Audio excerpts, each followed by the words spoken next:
consultant. She is a speaker and an author, especially on the topic of dementia care. As a dementia caregiving coach and guide, Pam Ostrowski provides a path to help relieve fear, anxiety, confusion that family members often experience when a loved one is diagnosed with any form of dementia. Pam is the founder of Alzheimer's Family Consulting. She's a national speaker, and she has a certification in Senior Advisor, that's a CSA certification, Certified Dementia Practitioner, that's the CDP certification, and she is certified in dementia care, that's the CDC certification.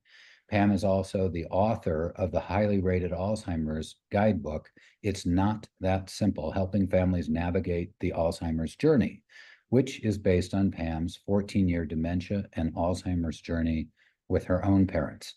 With that, I have nothing further to introduce. I've got everybody on mute coming into the room, and if you want to try to keep yourselves on mute during the course of the time that you're here, that'll be great. Since we have a small group, if there's time and opportunity, we will be able to unmute and ask questions at the end. With that, Pam, take it away. All right, wonderful. And thank you so much, Ron. And thank you to AARP for hosting me as a volunteer with the Alzheimer's Association. This is an opportunity for us to ask questions, to get familiar, or some of this stuff may already sound familiar with the symptoms and the responses. So today's conversation is about dementia conversations. As a words person, I believe that the biggest issues that we have in communicating with someone with dementia is directly related to the word choice that we have and that we use, and that we trigger people. I told you that already. I've done that, I told you that 10 times. And so we get frustrated. And so I want to talk, in addition to the slides that I'm going to show you, I want to address any questions you have. I know that Ron and Mayanne will be looking at the questions, and we'll have the opportunity to interrupt me if there's a timely question. Otherwise, we'll definitely wait until the end. So let me go ahead and get started with the presentation. However, I am who I am. My mom had 14 years. We had a 14-year journey with her with Alzheimer's. She started out with dementia.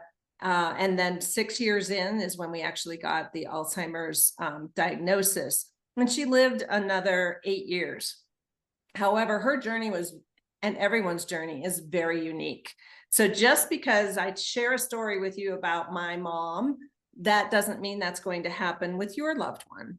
And that's really important to realize, is that if we give you some advice on how to have a conversation and it doesn't work, then there's other ways, other conversations, other word combinations, other timings that we can modify those different criteria so that they do work, and so that you have peace of mind and a good quality of life, and so does your loved one. And that is the ultimate goal. So let's get started. All right. So again, the conversation is really about dementia conversations, oddly enough. So we broke this down into 3 categories, whether it's the 3 main or most difficult conversations. Honestly, I would say there's probably a dozen of them, but you don't know that going in, right? So what we're going to do is we're going to cover the ones that we hear most from you, our caregivers. The first one is, my loved one doesn't want to go to the doctor. They don't want to be diagnosed. They don't want to know.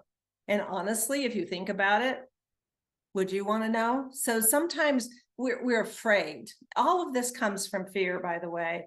And so it's so important to have these conversations with kindness and compassion and empathy, because it's way too easy for us to jump in and treat this person as if their brain function is normal, and it's not.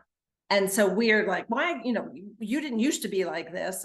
And we need to work with dementia care coaches to help us understand and come from a different place than we're used to coming from. That's how you have successful conversations with someone with dementia, because I'm sure you've heard, you'll never win an argument with someone with dementia. because they'll just get angry and frustrated. You'll get angry and frustrated, and everybody will throw up their hands. And you know, if that happens enough, it kind of damages the relationship. So we want you to have the best conversations possible. The next conversation that everybody asks about, I mean, everybody asks about this one. How do we basically help them understand that driving is no longer for them? And notice I didn't say take the keys away from them, because even putting those words in a paragraph or in a phrase means I'm taking something away from you. And it turns out that keys in general have a very deep association with independence. Let them keep their keys. Just get rid of the thing that they plug into. Okay. So we're going to talk a bit about that and how you talk about driving. There's some recommendations the Alzheimer's Association has, and then I'll tell you what, I tried everything, but the words that I chose for my dad worked. And he is a retired lieutenant colonel. So you want to talk about somebody who's really independent and drove all of his life. You know, it was a challenge. Let's just say that. And so I'm going to share a little bit of my personal experience with that. And my dad also had vascular dementia towards the end of his life. So it was more of that angry, paranoid. He was always upset, and he honestly, with my mom, you know, ending up being in a separate facility or separate community from him, he was really sad that last year or so. And so I think there's a lot of combination of elements that affected his way of communicating. And so we again have to come from a place of compassion, empathy, and kindness. And then the last one, another big one, you know, and we hesitate. We are not a culture that likes to talk about finances and legal responsibilities. But the problem is if you can't start this conversation about finances and legal and healthcare power of attorney and durable power of attorney, the state will take over and they will decide what happens to your loved one, or the hospital will decide what happens to your loved one. And so we need to make sure that wishes are very clear. And so let's get started with the very first one, which is, okay, we need to take you to the doctor. So we're part of this conversation is really about, you know, how do you start the conversation? How long do you have the conversation? How many conversations do you have? And then some helpful resources. So, you know, we cover these things to make sure that you have an idea of, yeah, the words are great, but when do I do this? How do I do this? What environment do I do it in?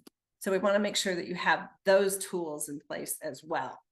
So a lot of times we hear when it comes to caregiving is, you know, it's like, oh, well, you know, my sister lives nearby, she can help with this. Or, you know, when you talk with your parent or your spouse, I'm fine, don't worry about me, I'm good. Because this all comes from a fear of the future. And I first want to say, you know, yes, you know, having cognitive impairment and watching its progression is not the best journey or the chosen journey any of us would have. We want to have, my parents' plan, by the way, was to have complete mental capacity until they died. They would die in their sleep, of course. And they Medicare and TRICARE for Life would take care of all of the expenses. It doesn't. And that they would live in their condo that was paid for the rest of their lives. None of that happened. And so we were scrambling. We didn't plan for contingencies or other possibilities. So, and it was painful and expensive. And I don't want you to go through that. So we want to talk about how you have successful conversations. And so, you know, I always say sooner is smarter. And this says sooner is better than later. You know, our habit, our culture, our society really is crisis reactive. So you'll hear someone say, oh, my aunt fell and, you know, she's in the hospital with a broken hip. Well, did we think about taking up all the flooring and loose flooring like rugs, area rugs, that type of thing? Did we think about the fact that she may need some sort of durable medical device like a cane or a walker of some sort, a wheelie? we have to be proactive. And the reason why we have to be proactive is because any decision made in crisis is going to be expensive. It may not be your first choice, and it can lead to a lot of family dynamic issues. And so none of that stuff sounds good, does it? So we want to make sure that we plan for how to get through this. And honestly, even outside of dementia, we should all have a plan and have contingencies and look at the possibilities. And that's one of the things that I've made my purpose and my passion moving forward after going through this journey with my parents, because honestly, I don't want anybody to have to go through things the way we did. There's just no reason for it now with all the resources that we have today, especially those provided by the Alzheimer's Association. So one of the things that I think is the biggest challenge in having these conversations is that the person, I don't say they're in denial, they're resisting what they're hearing and feeling. And they don't want, none of us do, want to lose our ability to remember how to do day-to-day tasks. We don't want someone helping us shower or toilet or dress. That's the antithesis of who we are as human beings. So there's a huge fear. And that's one of the reasons these conversations are challenging. So instead of maybe reacting too quickly, I told you that, 5 times already that we're going to the bank today, and you're not even dressed. Why aren't you dressed? And it might be that they don't even know where their clothes are located. There's so many things. And imagine how that would feel to hear that from someone that loves you or that you love. For them to be yelling at you because you haven't done something that you don't even have a clue what they're talking about and you can't remember. So the best thing to do is to take notes and sit down with your loved one and say, okay, I want to talk to you about some things that I've observed, and I want to see if it makes sense to you. Like, have you noticed this too? And the best approach, in my opinion, is to use questions. Things like, have you noticed this? Do you think that feels okay to you? Do you, and inevitably, depending on where this person is in the different stages of dementia, most likely you're going to notice the earliest stage and the forgetting where things are, forgetting words, or forgetting a task, or asking the same question repeatedly. That's usually the first absolute conversation that we end up having, and that provides probably the most frustration. But to be able to ask questions makes a huge difference in how the person receives the information. If you say you need to, or I've noticed you do this without a question on the end of it, the first thing they're going to do is deny it and say, I don't do that. You don't know what you're talking about. And then they may get up and leave. So that was a really short conversation that didn't go as well as you had planned. So those are because some of the tips of approaching the conversations. And then we recommend at the Alzheimer's Association to practice this in advance. I worked with one client who was very much triggered. He was very much an in-charge type of person and very project management oriented and detail oriented. So he would tell his sisters who lived near his parents, you need to do this. And have you looked into that? And it came across as very condescending. So he and I practiced on how he would have a conversation with them. So grab a sibling or grab a friend and say, I need to practice this, and let me know how it feels. Because ultimately people, no matter what stage they're in Alzheimer's or any other type of dementia, they remember emotions, they remember feelings. So if you make them feel badly, their response to you moving forward is going to be cautious. It's going to maybe be grumpy. They may not want to talk to you for a day. We don't need any of that. So simply by accepting responsibility for a good conversation and practicing, that's a great way to make sure these conversations go well. And the other thing is everybody needs to be chill. We need to be relaxed when we have this conversation. We don't want to be all wound up. We don't want to talk really quickly, because as we age, our brains shrink and we process information more slowly. Now, this happens over decades, so you don't really notice that your brain is 1,000, 2, 1,000, 3. Oh, okay, I get it now. You'll notice yourself in your 50s and even 60s going, did I miss something? And then you think about it a second, and then your brain's like, oh, this is what that means. And so as we progress and get older, we're going to have some of these symptoms. That's normal aging. But when those symptoms become daily issues and they progress, then that's when we need to go to the doctor, which we're going to talk about next. And honestly, I think it's best to go talk with the doctor before you start having some of these conversations, because it's always helpful to have a medical professional to provide some insight to both of you.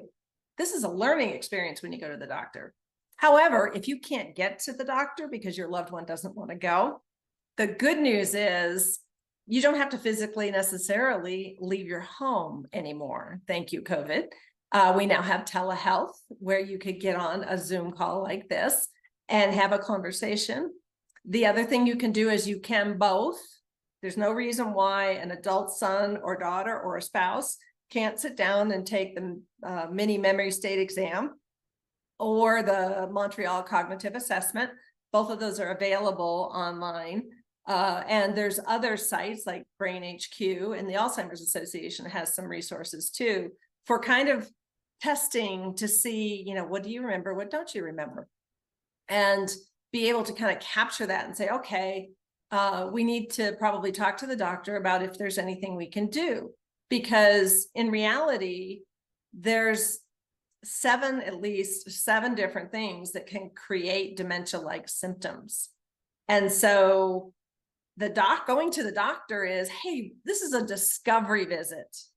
This is the way to figure out where we're at. Let's call it, and I always call it a benchmark visit, where we see, okay, we're gonna run an MRI and see what your brain activity is. We're going to have a conversation. Maybe we'll answer some questions, which would be the exams, and see, where we're at. And honestly, anybody 50 or over should be taking the MIMSA or the MOCA, either one of those two exams, because we all need a benchmark. There's absolutely nothing wrong with a benchmark. You get your blood tested. Why not get your brain tested? So here's the deal with going to the doctor. Honestly, the person is scared. And honestly, you may be too. Angry that you would think that there's something wrong with their brain. And again, this has to do with the stigma associated with cognitive impairment. So that's why I always say, use that concept of, it's time to get our blood tested and our brain tested. And you can do it every single year. There's no reason why you shouldn't. It's covered. It's covered by Medicare. So now the biggest thing is, diagnosis, checkups, and, getting assistance where applicable. And ultimately, my clients always ask me, well, why would I want to know if my loved one had Alzheimer's? And I said, well, it sets up a timeline. So my mom's had dementia-like symptoms for 6 years.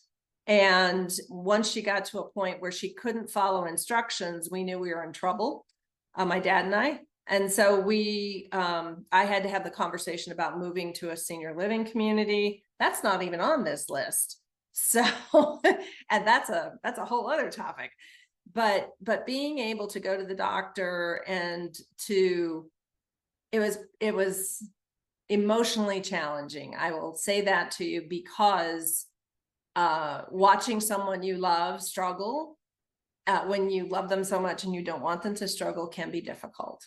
I want you to emotionally prepare for that as the person going with them. They should never take a test or an exam or go through this without someone with them whom they love.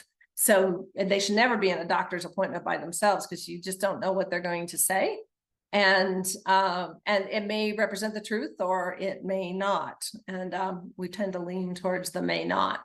So Donna here is someone who is going to share a bit with the importance of going to the doctor and how to have that I think conversation. you have to be honest. I think that's the important thing with it. To get a loved one to the doctor. I think you just need to be candid and honest of what are you trying to do.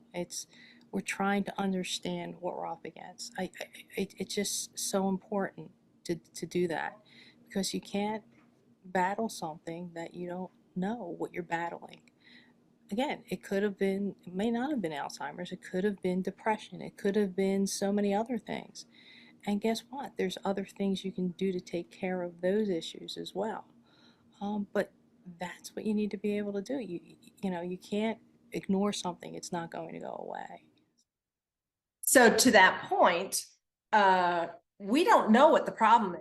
And you may assume, as the person who lives with them or the adult child, you go and see them, at Thanksgiving. Oh my gosh, mom's memory is terrible. Well, you know what? You're not a physician. You don't administer the mini memory state exam or the Montreal cognitive assessment. You're not trained. You're not certified. You're making an assumption that there's been a change. That's what your observation is, that there's been a change in, we'll say, moms, because 66% of those diagnosed with Alzheimer's are women, by the way. And so we'll say that mom is changed a bit. And so we want to make sure that the factors that influence how your brain functions are things like diet. Has she been eating a lot of sugar? Has she been eating clean? Making sure that she's getting enough vegetables and fruits and protein. Is she hydrated? So hydration can have a huge effect on your brain. And that's when you feel blurry, kind of like foggy and can't really find the right word or whatever. Have a glass of water. I mean, like 8 ounces, because when you're dehydrated, your brain collapses in on itself, and that creates that brain fog and that inability to access pieces of your brain. Your brain needs to be hydrated. Exercise. So anything that gets blood pumping to the brain, specifically with exercise, it's oxygenated, highly oxygenated blood to your brain is going to help your brain health, make your brain cells really happy. And, you'll notice that change. So if you have a loved one who sits around and watches TV all the time, that's not good, right? We need to make sure that individual goes out and gets exercise. And I have worked with clients who have asked me, well, how do you get dad to go on a walk? And we've worked through the conversation of how to get him to do that. So again, there's more than just these 3 conversations that you'll be having. So we want to make sure too that, so that's exercise, clean eating, hydration, stress, lowering stress levels, making sure that the person doesn't feel like they're concerned about their finances. They may not be able to balance their checkbook. They may be struggling with that type of activity, or having a conversation with the phone company about their internet. I'm just using that as an example because I'm living that dream. So, maybe if they're struggling a little bit, making sure that they don't feel stressed as much as possible is also a good thing. Sleep is really important. So we shouldn't be sleeping during the day. You can take a quick nap, like a 20-minute nap. We call those power naps. But you instead need to be sleeping mostly at night, 7 to 9 hours. And the reason is that your brain is actually doing its trash compacting and processing its toxins, that everything that crosses over that blood-brain barrier, it's putting it back into the bloodstream to be flushed.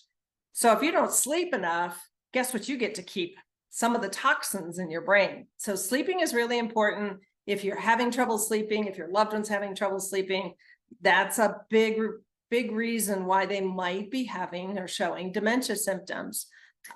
So pay attention to that. So those are the kind of things that we need to be thinking about first when we go to the doctor. This isn't necessarily dementia. We want to find out what it is. And that's the conversation you can have with them. Not, we're going to a neurologist and getting you an MRI because I think you have Alzheimer's. Yeah, you don't know that. I just want to make sure Okay. They want to make sure that my internet's working. So what we want to do is use the words that are most comfortable for them. And that's, that's going to be a little difficult with going to the doctors. And my dad and mom used to have the same doctor's appointment. So they would book them either back to back or potentially at the same time because they'd be in the same room. And so the doctor would, excuse me, be able to talk with one about in front of the other so that they would have shared information and have the same experience with the doctor. So that's a really interesting thing. And you can see that's the advantage of the telehealth call is that you can both be there. You can have the whole family there, frankly, if you do telehealth. Now, with Medicare, you do get a free health and wellness visit. Just say that's what you're going to go do. There's no reason to overshare. Oh, I have so many clients who overshare. So we're going to go to the neurologist and then we're going to go to the hospital and get an MRI because we think that, and they just head off in this direction. It's like, wait. Let's keep it simple. That phrase has paid off in everyone's lives, all of our lives. Keep it simple. We're just going for an annual wellness exam where we can voice our concerns with the doctor and see if there's, any serious issues or what we can do to keep our health as good as it is right now. Now, if you have somebody at mid-stage, usually by mid-stage, you're looking at someone in the memory care community or having in-home care to care for them. So I try to avoid doctor's appointments actually, unless it's a real big medical issue, because it's hard for them. They don't want to leave. It's hard for you because they don't want to leave. So being able to, if you need to get out and go to the doctor, pair something fun with it. So my dad, being as smart as he was, would say, we can go to McDonald's and get an ice cream cone afterwards. And my mom loved ice cream. So, she'd be like, okay, fine. And so off they would go. And so if that person likes to go have picnics or likes to go to a movie, you just say, well, first we have to go to the doctor and do a wellness check. And then we're going to go have ice cream. We're going to go out for dinner. Or we're going to go to the movies, whatever works for your person. One thing that is also really important is the family needs to have conversation as a family. So one of the worst things you can do is have everybody have separate conversations because that creates huge family dynamic issues. So I had one person who said, well, I talked to my mom about getting, a healthcare power of attorney and durable power of attorney. And then she went off and told my brother that we'd had that conversation. My brother just called and said, what the heck are you doing? Why are you excluding the rest of the family from this conversation? So you can see where that would create some issues. So, have a group email list, that you send everything out to. Use there's apps out there that are shareable. You can use Google Docs and keep or Google spreadsheet for keeping who's doing what and when conversations have happened, what the conclusions were, all of that kind of thing. But it should be shared amongst all family members that have a vested interest in your loved one's care, whether it's a parent or a spouse. So you don't want to leave people out. And then I don't like this term, but they call Alzheimer's Association calls it a therapeutic fib. I don't think there's any fibbing or lying involved. This is a persuasive technique where you can say, we've got some errands to run. And one of them happens to be the doctor's office. So you're withholding information because the person refuses to cooperate. I'm not a big fan of forcing people to do anything, no matter what their brain condition is. So it's important for us to be generalized if we're going to, help them with a persuasive approach, which I think is probably a better way to put it, because we're not lying and there's nothing therapeutic about telling somebody that, we're going to go for ice cream and then take a hard right and head to the doctor's office.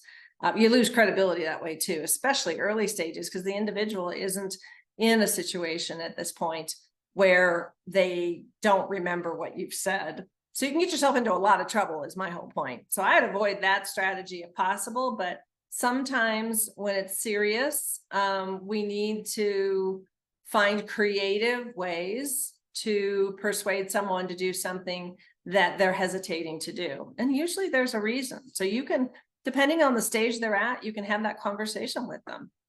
Okay, let's move on to driving.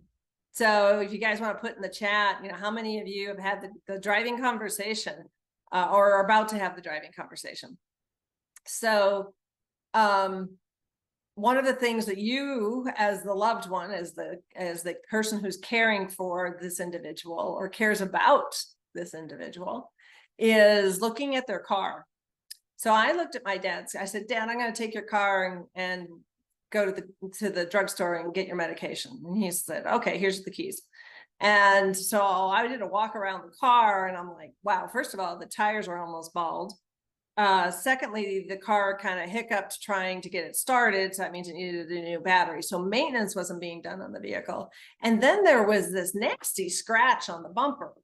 So I talked to him, and when I got back, and I said, why is there a scratch on the bumper? And he said, some guy hit me in the Walmart parking lot. And I'm like, based on how the damage was done to the bumper, it didn't look like somebody hit him. It looks like it happened the other way. So, you know, but he said, oh, he told me that I hit him and that, you know, for $50, get this, for $50, you know, he'd walk away and not call the insurance company. And I thought, that's a scam. So not only did the poor guy hit someone potentially, but this guy's scamming him now because he's, you know, 88 and still driving. And so that, by the way, I'm going to get back to that in just a second. That was actually the way that I took the car. So traffic tickets, you know, if you happen to be going through and noticing on their bills table where they do bills and stuff, if there's a traffic ticket, you know, again, scrapes on the car, accidents, mistakes while driving, like they get lost, or they're late to lunch or dinner with you, or they're turning left when they should be turning right. And this is a very common and regular path that you take, and the person doesn't remember it. Stop signs are really hard. As we get older, our peripheral vision closes in. And so being able to pay attention to the traffic, there's a lot going on when we drive, as we know, and the whole concept of distracted driving when using texting or phone calls. So you really, if you're having some cognitive impairment for whatever reason, driving is a pretty scary thing. So that's the symptoms that you need to look at. And again, Chris is going to share with us how, you know, what his approach was. There's no exact answer on this is when you stop driving.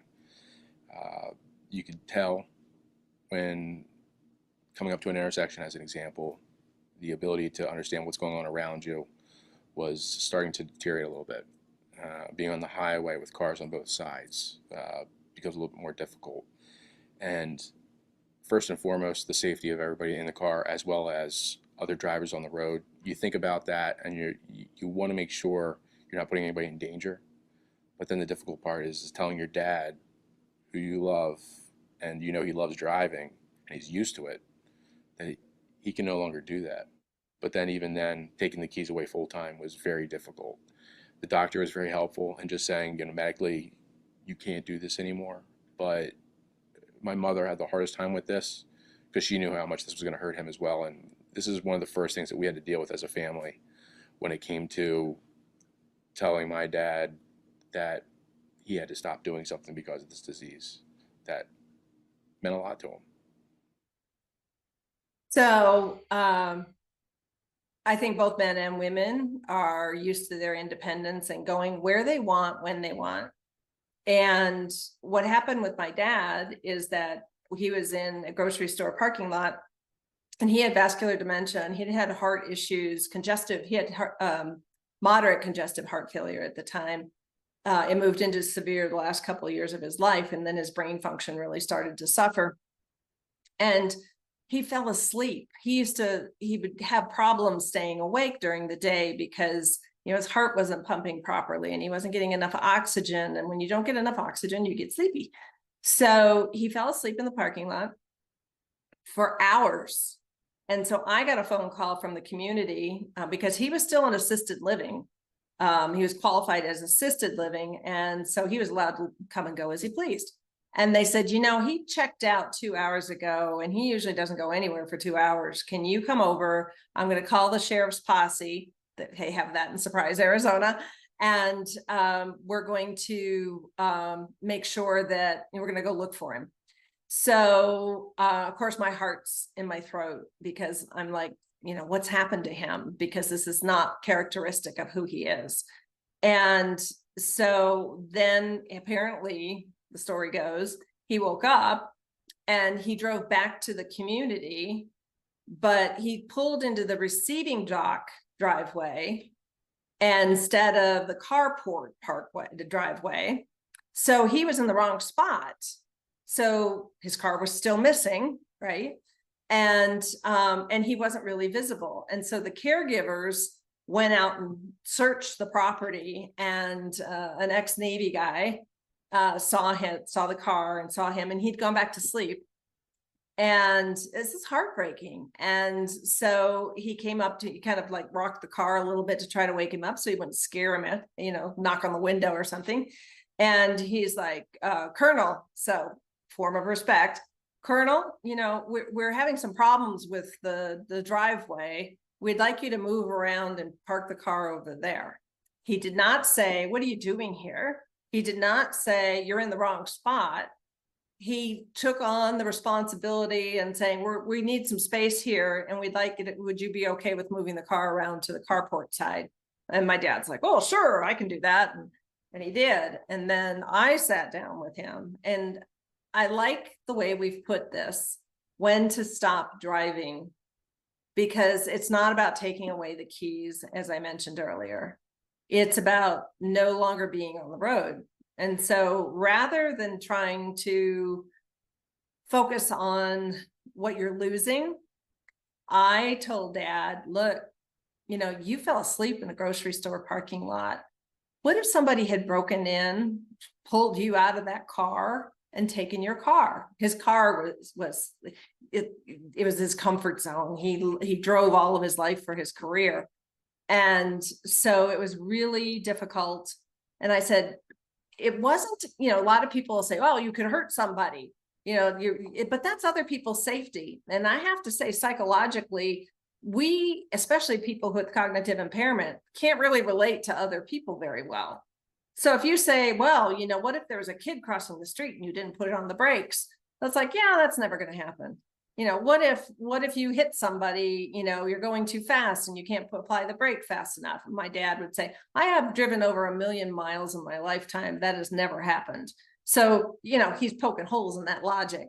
But one of the holes that he couldn't poke a hole into, the logic he couldn't poke a hole into, was, Dad, what if somebody were to hurt you? What if your safety is at risk? Let's say you get a flat tire because they're bald, and you're on the busy road that you have to take to the grocery store. First of all, you could open the door and someone could take the door off and your leg off. I mean, you know, it's a busy street and they may not see you. Secondly, what if somebody decides, hey, there's a guy using a cane for stability and he's going to change a tire? Would the Good Samaritan come by? What if it's not a Good Samaritan? You know, and I said, I don't mean to scare you, but in reality, you are extremely vulnerable with your body condition at this age. And I'm scared that something bad will happen to you, and Mom and I need you. Do you see how different that is than taking away the keys? It's about, I need you to be healthy and safe. And so not driving is going to be the only way that I will feel like you're safe. And then his next question was, how am I going to get raspberries then? And I said, Dad, if you want raspberries every single day, I will drive from my house to the grocery store and then back over to here and drop off raspberries. And he's like, well, what about this? And what about that? And how will I do this? And so I answered all of his questions. And I said, we're not taking the car away. We could still use the car. I said, but you're not going to be driving it. And he was okay with that. So think about your loved one and what's specific to them. And, you know, he certainly wasn't going to drive with mom in the car, because then I would have probably been really upset. But I focused on their safety, on his safety. So the key here is when you see someone, your loved one, driving poorly, you need to start planning on this conversation and get some coaching if you want. Work with somebody, you know, either a dementia care coach or work with a friend or a neighbor and say, I got to practice this conversation. Or, you know, have the dementia care coach facilitate the conversation. And again, you're articulating, you know, what changes you've noticed and their responsibility. And it's either their concern for others, which I believe if you have cognitive impairment, you have a harder time relating to that. I think saying, look, I'm scared for you. I want you to be around longer and I want you to stay healthy and I don't want to visit you in a hospital. And I don't know what's going to happen out there with you, you know, being out on the road. You don't even have to call it driving, because that's the other thing is if we use alternate words, so driving is associated with independence. If you say stay off the road, then the brain doesn't trigger immediately to independence. Now they may jump to that conclusion, but you can say, look, you know, you're still going to be able to interact and we're still going to get you things that you need. We're still going to go visit people. You're not going to be isolated, which is the other reason why people don't want to give up driving, is because if they're social and they want to go out and, you know, say my mom wanted to go out with friends for lunch, now she has to depend on somebody else to drive. Now, the good news is we have services where it's like Uber and Lyft and other things that can help. Okay. Sheila is going to talk about how she addressed the issue of driving. Some tips on having the conversation is pointing out, especially for my father, the potential danger to others that it may cause if he's behind the wheel. And, you know, just talking about it from the standpoint that this is not only the best thing for you, but this is also the best thing for others around you. Uh-oh.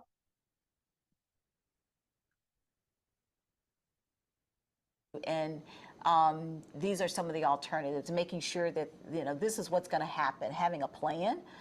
You know, if mom can't take you, then Uncle Thomas or some, you know, will be here to take you, and we will make sure that you're getting out of the house and that you're doing some things. So, you know, presenting the bad news, but then also presenting the plan. And for my father, that's really, really important to have a plan. And that is exactly what you have to focus on. And the reason why she froze is because I hit a button and that paused the video. It wasn't your video connection. It wasn't even my video connection.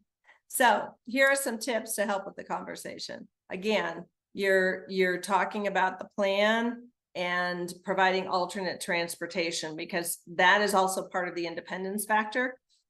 When you think about the logic, which I was still able to have that logical conversation with my dad, it wasn't the car that provided the independence. What does independence mean? And that's a great question to ask your loved one. What does independence mean to you?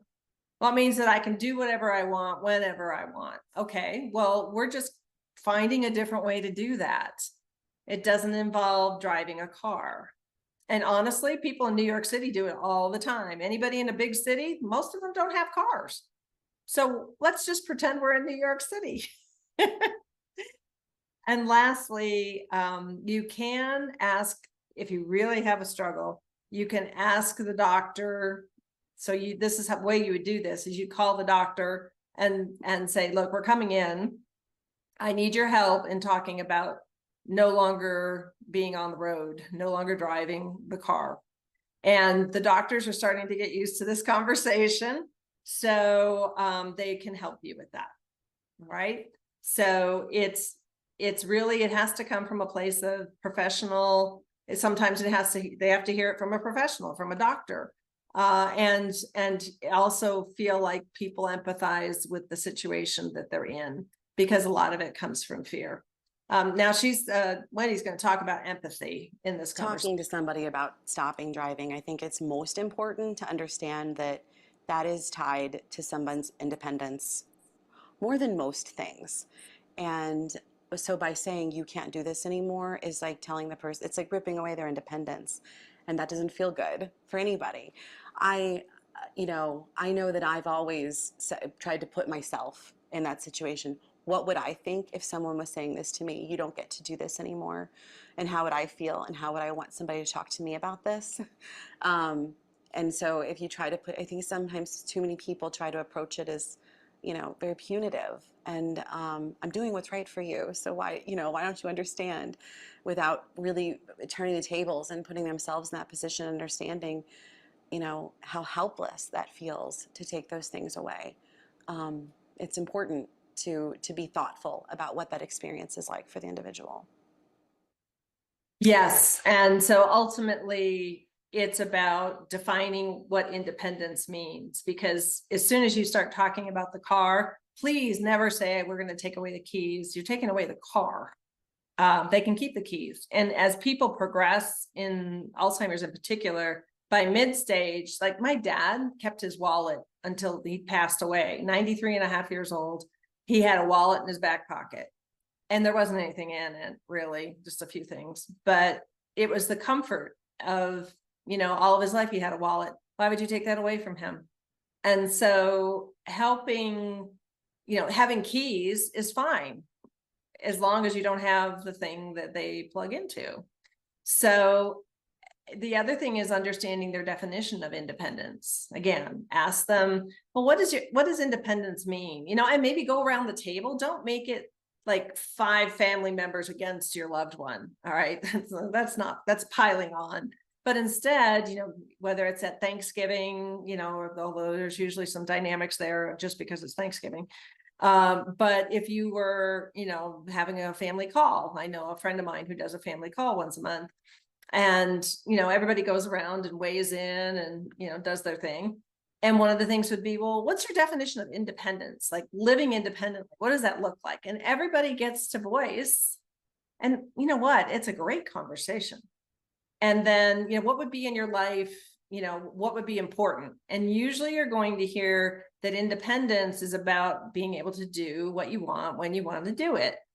Not necessarily the how. The how isn't as important. So pay attention to how your loved one responds to that question.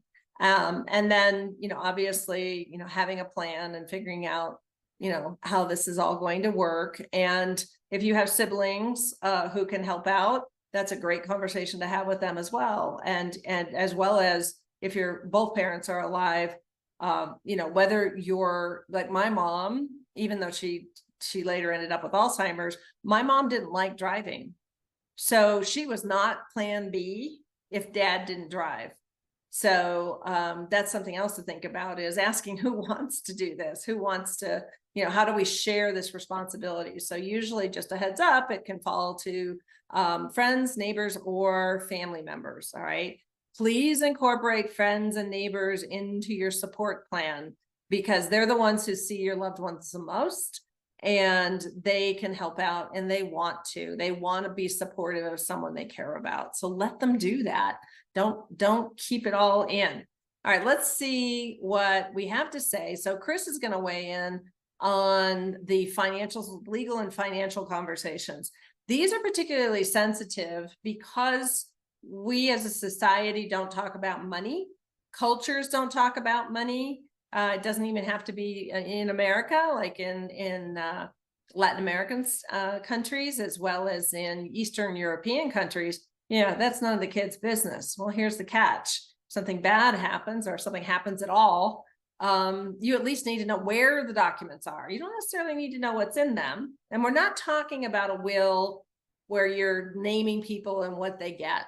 All right, let's step that aside. We're talking about taking over financial responsibility if your loved one is in the hospital and can't write checks, or you need to pay for rehab expenses. You need to know where the checkbook is. So location is the easier conversation to have than tell me what it is that you want in these. But these conversations need to be had with an estate attorney, and whether they have them with your family member and present, which I advise, or not. So let's hear what Chris has to say. Financially, this disease will increase the cost of living. It's just a fact.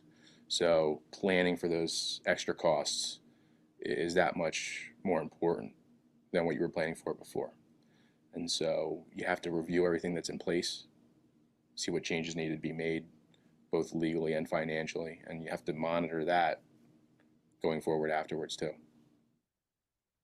So additional expenses, what we're talking about really is care, right? Because especially if you have both parents alive, my dad didn't want a stranger in the house, and home care was not an option. So living in a community was better because they still had their independence. They could get up when they wanted to, go to bed when they wanted to, watch TV, not have someone coming in and out of their apartment. So he was more accepting of that. But you know, living in, and I don't know how many of you have looked at this, but it's really important to look at the expenses of moving into a community. So if you're independent, you know, I am always a fan of sooner or smarter, but with independent living, it's less expensive because there's less services. Assisted living, more expensive. And then if it comes to needing memory care, where the person needs assistance. So my mom lost her ability to speak 8 years before she passed. She lost her ability to walk 5 years before she passed. She lost her ability to follow instructions about 6, 7 years into this journey. So after she was diagnosed. And so she couldn't, if you told her, you know, brush your teeth, she would not know what that meant. She couldn't process that information. But she was still in there. So if you tried to do it wrong, she would correct you. But she couldn't speak. She couldn't process incoming messages to a point where she could react. And that's unique to her. So don't everybody panic. But this is about her situation, and she needed full-on care. And that cost us at the time, let's just talk about today, that would cost you, depending on where you are in the country, you know, $7,000, $8,000, $10,000 a month. Okay, so that's a lot of money. And so what's the plan to address that? And those are the kind of conversations that we need to have as far, and I have the best luck, if you will, in having and I facilitate those conversations to talk about, you know, well, let's talk about later in life planning. We're not talking about right now. Most likely we are probably talking about sooner than later, but we're going to start this conversation now. And sometimes it's hard on us as the caregiver, as the person who is responsible, that we're reluctant. It's uncomfortable. It's not a conversation that, you know, you might have been brought up that it's none of your business what we do with our money. And it's like, yeah, but here's the catch. I'm the one that is going to get the phone call if something happens. And so I need to understand this. And you might do this in a progression, as I mentioned, say, you guys go to the estate attorney and get this stuff straightened out. And then just tell me where stuff is. And then I will at least feel better about knowing where the checkbook is, the fact that my name is on a legal document that gives me authority to write the check and sign the check, you know, those kinds of things. And honestly, in the US, we're pretty money ignorant, and legally, for who has rights over our money and our decisions as individuals for the healthcare that we receive, you know, this stuff all has to be in writing. So let's hear what Julie has to say about this. Here's what I've come to after all of this. That it's the most loving and kind thing you can do for them is to be honest with them and say, this is like a really scary thing.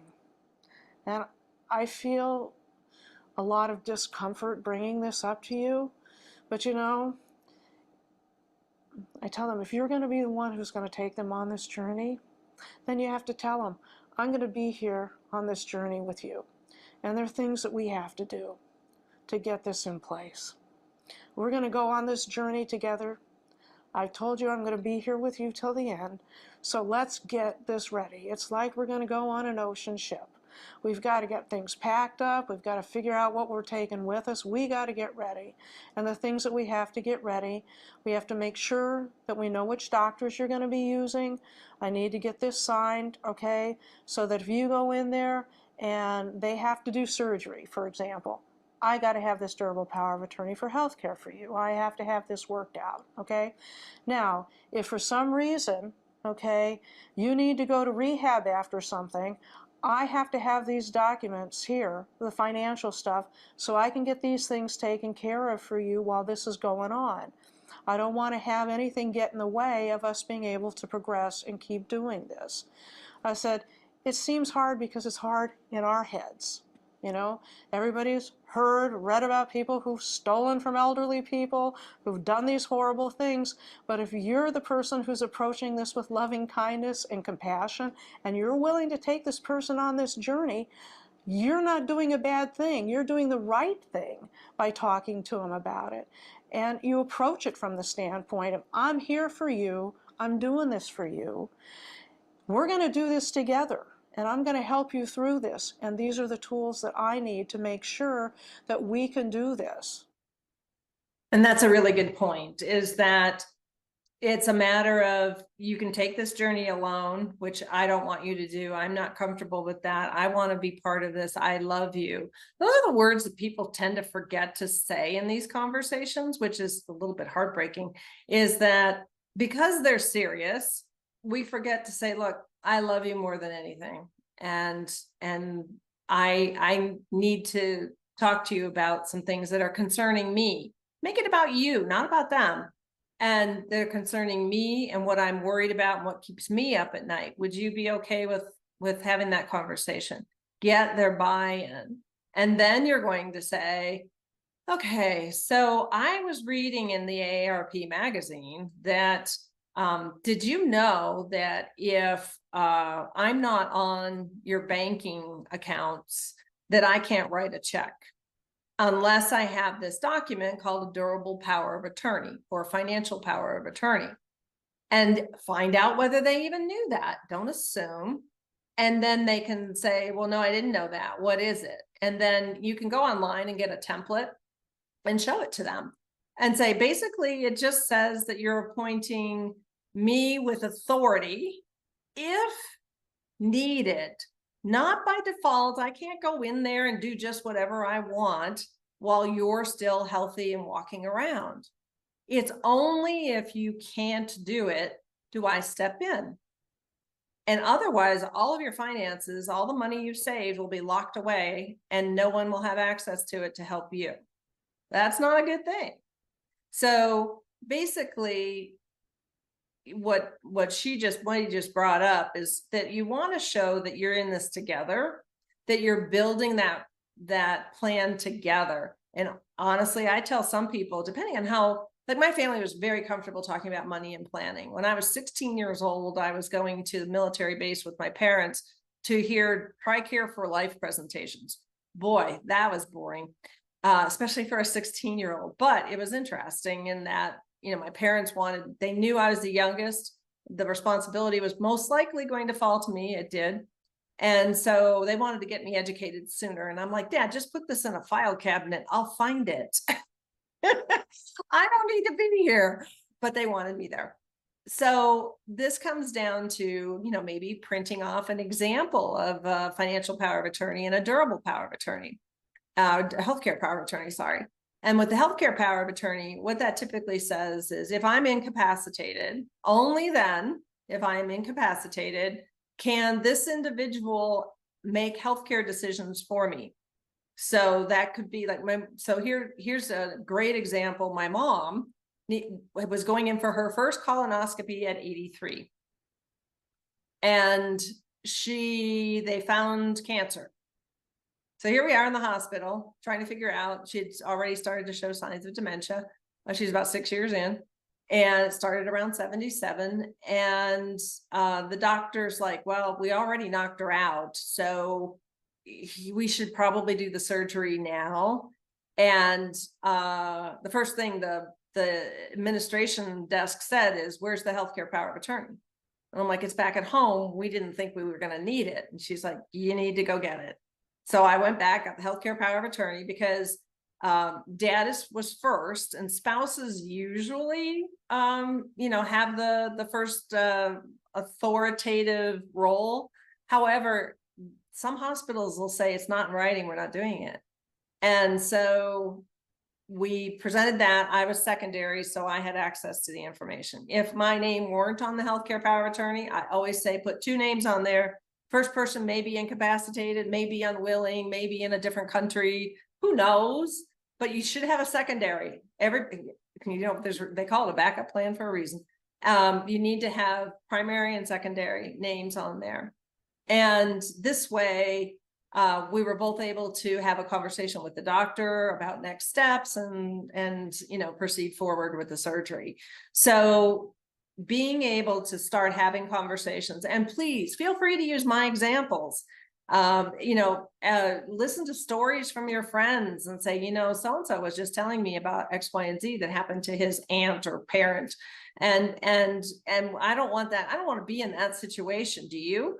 And ultimately they're going to say, no, I don't want to be in that situation either. So let's make it easy by documenting everything.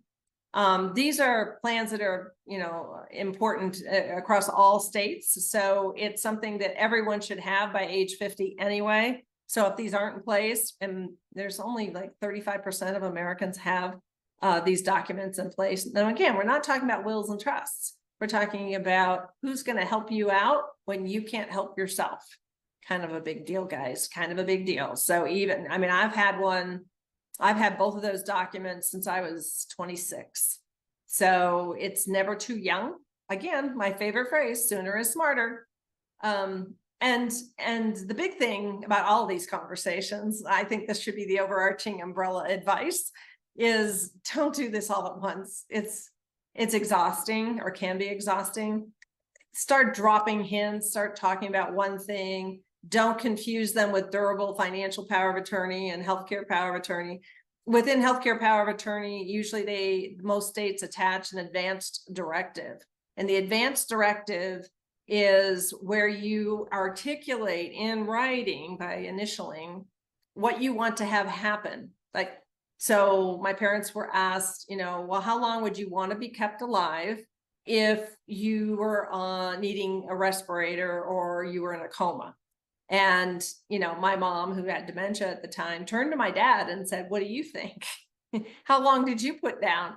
And dad said, 6 weeks. And I'm like, oh my God, 6 weeks of, because there's a lot of things that can happen, but they were hoping they would come back out of it whole. And it's not my decision, and I wasn't going to say anything, and I didn't say anything. But those are the kind of decisions, do you want to be given an appetite stimulant? Do you want to be given any sort of medications? DNR, a do not resuscitate, which should be on an orange piece of paper signed by the doctor. It has to be signed by the doctor. That basically says to anybody who comes into the house and discovers you on the floor, do you want to be resuscitated? The orange paper says do not resuscitate. Otherwise, and I've heard this happen, where the person had a DNR paperwork, but it was in a folder somewhere and it wasn't posted anywhere. And the firefighters are obligated to resuscitate you if they find you, not moving on the floor. So that person's wishes were not to be resuscitated, but they went against his wishes because they didn't know that there was a do not resuscitate paperwork. So again, these are small conversations. I would never have any of these conversations last more than 45 minutes. I'm actually a big fan of just kind of dropping the conversation. And if you have an article from AARP, which is really easy to find online, let alone in the magazine, just make a copy of it and drop it off. My dad used to mail me stuff, so I mail him stuff back. And, say, hey, you know what? We should probably have a conversation about this. And I will tell you, the AARP site has so many really helpful conversation starter articles. by all means, get out there and find the article that you need to support your conversation and use that as your first touch, your first introduction to the conversation. So definitely, you know, if you have to involve others, or you should involve others, so remember that family thing. Don't have this one-on-one conversation with one parent or the other and leave your siblings out. Because ultimately, you know, sometimes family dynamics require that you leave certain family members out. However, you know, making sure everybody feels included, that you've had the conversation. Maybe they're not privy to what the conversation was, but it's like, we have everything in place now, you know, that's, you know, we're all good and we don't have to worry about it. So again, you have to use your judgment on who you involve in that conversation. So one of the things that, as we wrap up and start to field questions, it's important that you have a care team. I call it the care ecosystem, where you've got your medical team, you've got your friends and neighbors that are out there. You've got, if you're still working or you're volunteering, there's others out there who care about you and your well-being. And then of course, there's community resources. In addition to that, I would add a circle outside of that, that's your financial advisor, your estate attorney, you know, any sort of other professionals that you involve in your life to be outside of that, because the family's in the middle and everybody on the outside circles is all working with everyone else. Nobody should be working in silos. This is about supporting the family in how they progress. So here are some resources from the Alzheimer's Association. So alz.org is the website. There's a ton of information out there, and some of it includes the Navigator program, the Community Resource Finder, so you can find who there is out there to support you in your specific community. Alzheimer's Connected, there's research, there's articles on how do you make your home safer. Remember I mentioned that woman who, you know, would fall and trip and broke her hip. Well, you know, that the first thing they're going to say is pick up all the area rugs, because how many times have any of us caught our foot on the edge and caught ourselves? Well, as we get older, our reaction time slows down. And so there's that risk that you are going to end up on the floor, and the older we get, the more brittle we get, unless we're, you know, doing the right things with nutrition and hydration and potentially supplements. So, you know, we need to go look at the safety center and look at the advice and recommendations that are there. They do have a 24/7 hot helpline. So if, say, you do have a dementia care coach and they you know, they have business hours, right? Where you can text or email them, but they might not be responsive. And it's 2 a.m. and your loved one is walking down the street. Now, this would only happen in mid to late stages, walking down the street, you know, taking the dog for a walk. And the police call you and say, is this your person? And you say, yes, it's my person. And then you escort them back home.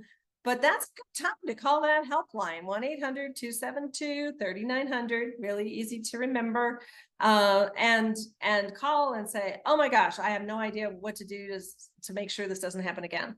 And they will at least give you some resources. And, you know, it's good to have somebody to talk with about this. Honestly, I firmly believe that, you know, maybe going to support groups is a good thing to do. You can find them in alz.org, find us.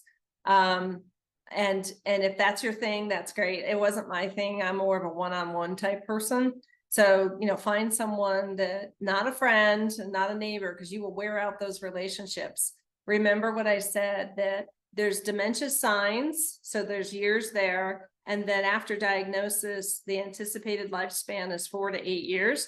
Mom went for 8. So that was our 14-year journey. You need to talk with professionals who have lived this journey, have worked with other family members who have been through this journey. And that's why the Alzheimer's Association really exists, is to do research, to be proactive about how maybe we can mitigate the impact of this disease. And then the other half of it really is, you know, how do we help people who are worried and concerned and caring for these loved ones who do have this diagnosis. And then, of course, you can go to some of the online education programs, training.alz.org. And so the last and most important thing is, please don't try to do this alone. There's no reason why you should do it alone. I always talk about I've got this syndrome and I suffer from it. I'm just saying I'm trying to recover from that disease. But it's easy for us to say, I've got this. How different could it be from a stroke or cancer? Well, the person is cognitively capable in both of those situations. In this situation, they're really struggling. They're struggling to process information and function on a daily basis. So we have to come in with kindness and compassion and empathy and help them. And that is what a care team is for, so that everyone has the ability to support each other. Support is not a bad word. Help is not a bad word. And we need to rebuild our communities and the way that we interact and support each other so that we can all age gracefully. So that is the end of that. I will stop sharing my screen and we'll start taking questions. Pam, first of all, on behalf of everyone, thank you so much for this presentation.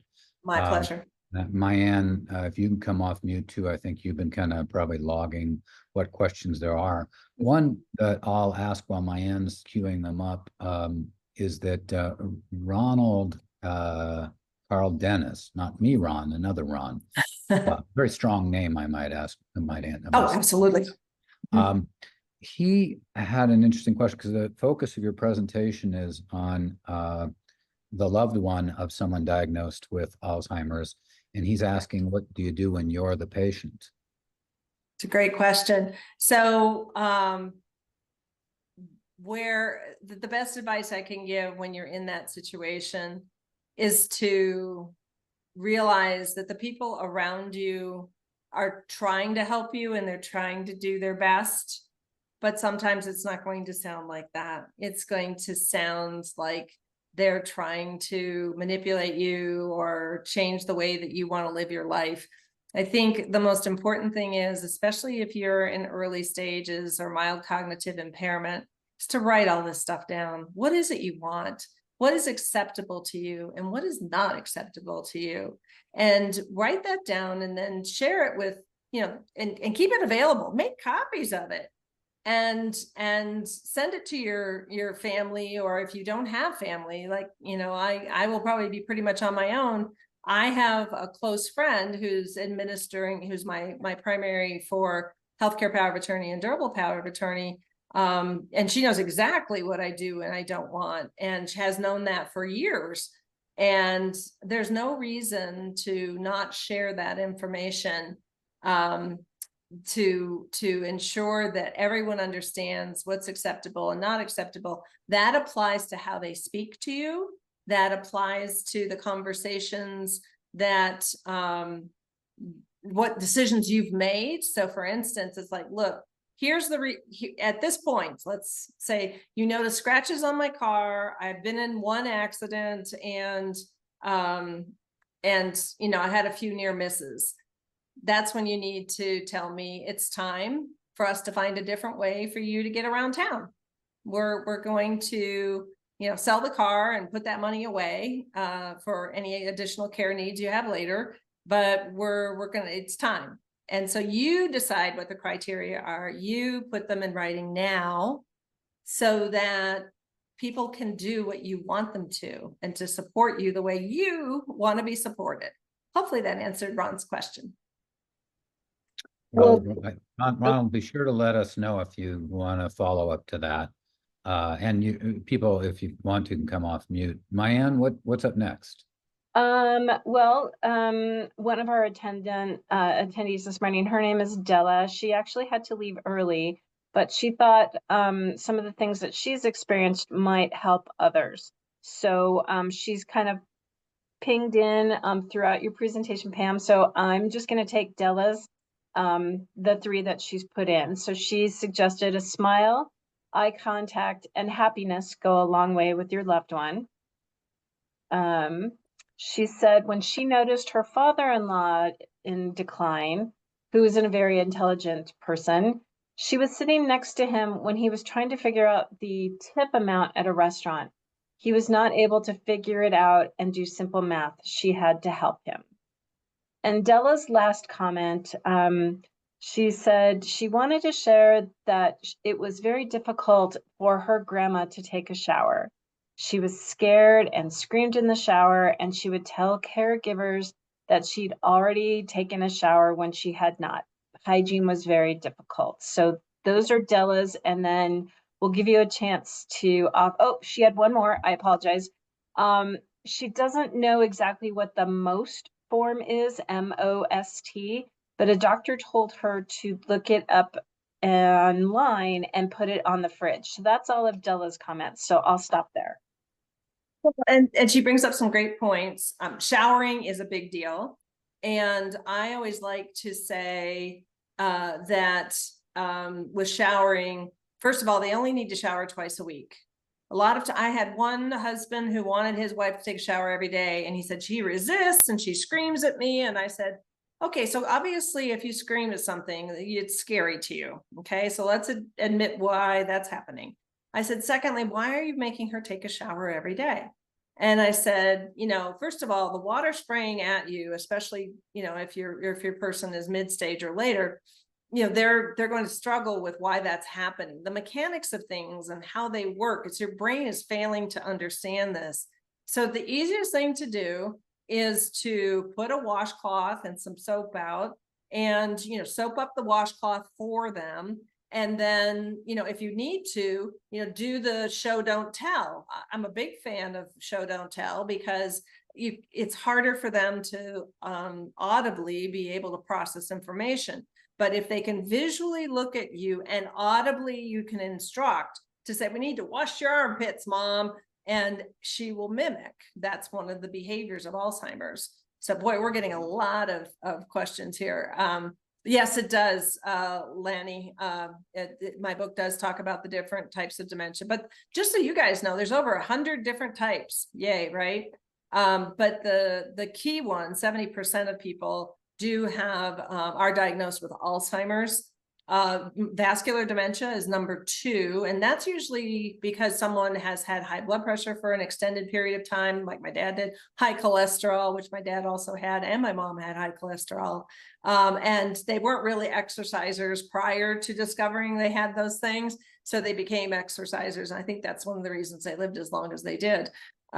So yeah, there's and then frontal temporal, they're now calling it dysfunction versus dementia.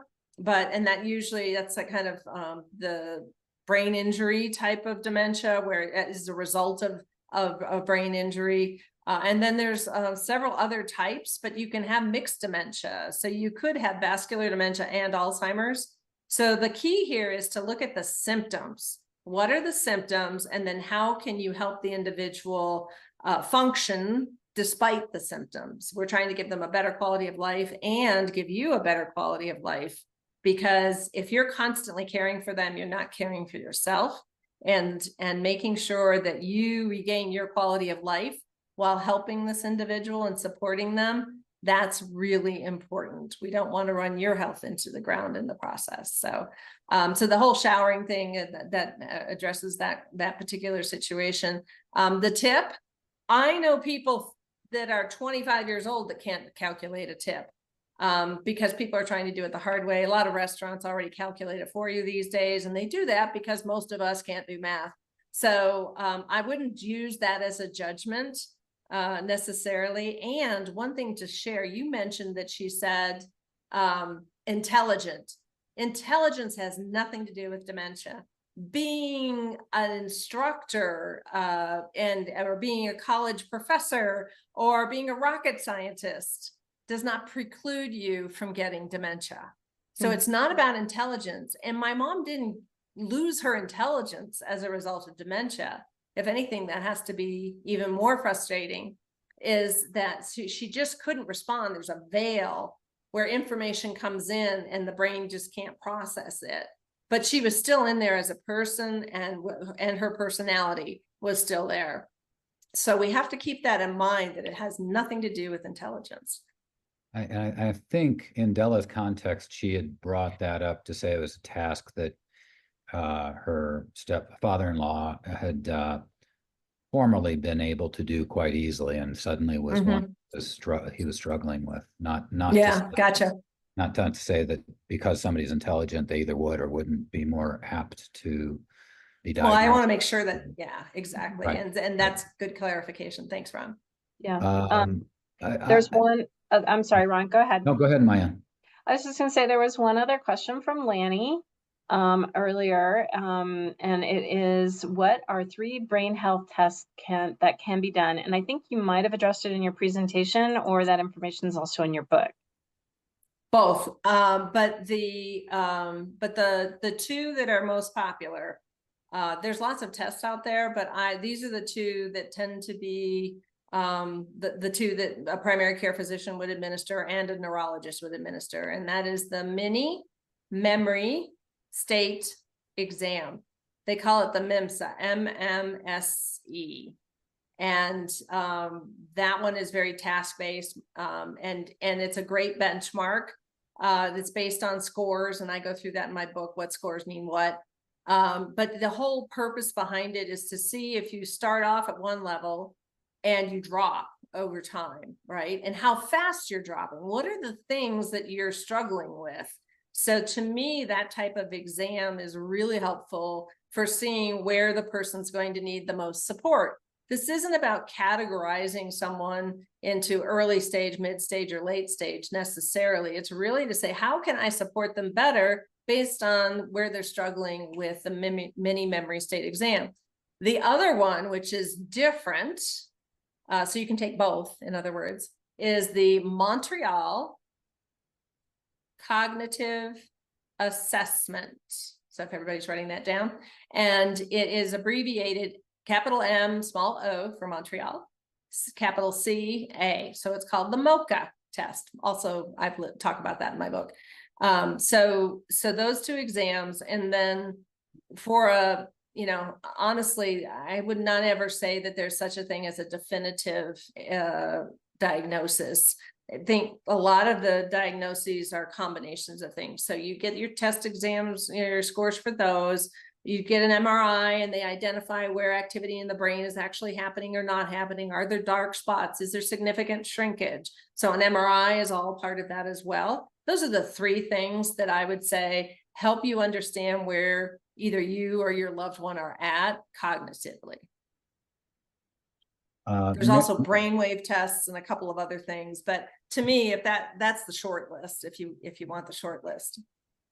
And Mary Fulton brought up a very interesting question, which I suspect occurs quite commonly when you've gotten somebody's agreement and reaction that's favorable to let's stop driving, or to whatever financial commitments need to be made. What do you do if that person has reacted favorably but then doesn't remember having had the conversation or having had that reaction to favorably go forward? Oh, Mary, thank you for bringing that up, because it is a very common problem. And the thing that you have to, how you have to approach this is, it's one of the reasons why I suggest having multiple conversations, is because you're kind of prepping their brain. It's also a perfect reason to have these conversations way before you're in that situation, right? Because once you're trying to have a conversation with someone who's at mid-stage, you're going to get asked the same questions. You're going to get that resistance. I never said that. I don't know what you're talking about. So when I say sooner is smarter, it's these stories that I'm referring to of we've waited too long to make this an easy process. So, okay, what do you do with that? All right, we waited too long. That's a bummer. What do we do about it? So then it comes down to your patient's level. And, there's some documents, once a person's diagnosed with dementia, then the estate attorney has to kind of do an assessment. Is this person understanding a legal document?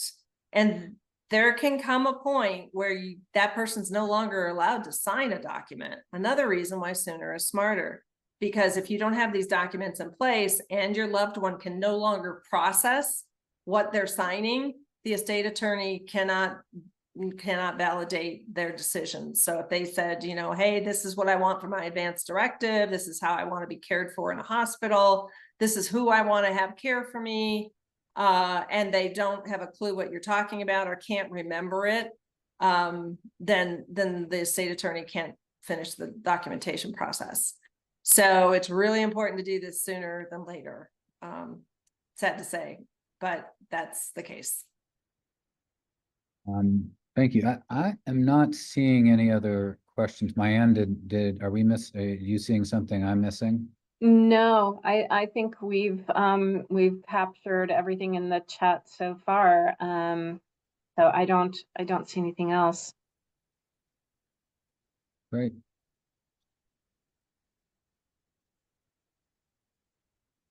So if you guys need more information or want to hear more about my journey, you can find my book on Amazon. It's not that simple, Helping Families Navigate the Alzheimer's Journey. And that's where you'll see some of I have a chapter called The Emotional Roller Coaster. But I also talk about documents, I talk about medications, I talk about stages, and then the anecdote of our story, along with possible wording for starting these conversations, either with your loved one or preparing to let your loved ones know what you want and what your wishes are, or how to have difficult, sibling conversations, because that can happen too. Well, great.